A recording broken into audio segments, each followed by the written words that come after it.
And for those trying to reach Europe, it's getting a little bit tougher. France has reimposed border controls, and it's certainly not alone. Our very own Owen Fairclough is looking into all of this and its impact. Phil, France, together with Germany, founded the European Union with a dream to eliminate borders so that people and goods could move freely. And what emerged from that was the Schengen system covering most of continental Europe.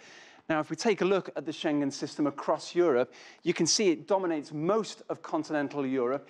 Even Switzerland and Norway, who aren't in the European Union, are part of this. Now, you can see, as I say, it dominates most of continental Europe, and the idea was that there would be the transfer of goods and people without borders. The concern now, though, as Phil was saying a moment ago, is that with the discovery of this Syrian passport, that potential attackers could make their way through Europe, up through countries like Slovenia and Hungary into Europe. Now, before the Paris attacks, countries like Hungary and Slovenia were already in the process of putting up borders, and it would appear that France is now following suit. It's been reported that this Friday it will make a formal request for the Schengen system to be suspended, and that's leading some to wonder if the era of open Europe is over. One of the most jammed up roads in France is about to get more frustrating. New border controls on the French-Italian border near Nice in the wake of the Paris attacks. Drivers are divided over whether this will reduce another atrocity. Personally, it doesn't bother me. I think that it's good, in fact. It's reassuring. Now, if something else is going to happen, it will happen elsewhere. This is not the only crossing, there are others. It's not going to change much anyway. I don't see what this is going to change. Business owners might dispute that. The migrant crisis had prompted a handful of EU states to reimpose border controls before Paris.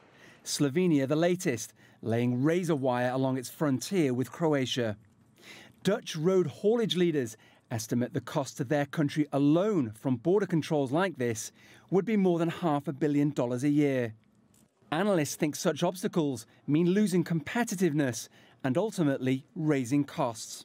Over the longer term, there will be a concern that there may be a tightening of borders, perhaps ultimately ending up in some form of disagreement on trade and free trade, and that would be bad news for the global economy.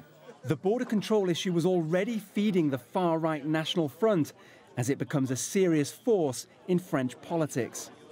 Its leader wants permanent border controls. The president announced a state of emergency and temporary border controls, which is good.